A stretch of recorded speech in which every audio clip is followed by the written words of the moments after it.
Let's fix this particular issue that we have seen in spacy.load. We are trying to load this particular language model, which is n underscore core underscore web underscore sm. This is one of the language model that we are trying to load with the spacy. Now, here we can see that in the error it says that load a spacy model from an installed package or a local path. This we have to do. So for that, what we'll be doing is we would be entering an exclamation mark and writing it that we want to install this particular language model. So for that, python -m spacy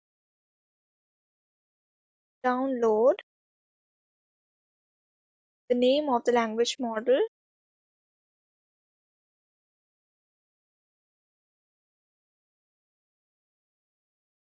This we want to download. Exclamation stands that this is a terminal, and when we can run,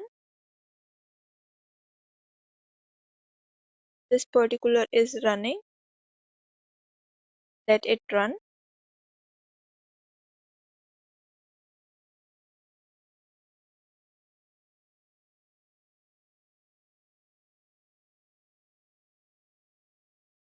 You can now load the package via spacy.load. After it has successfully installed, then only you can load that particular in your code. Now when I do that, this particular error is no longer there.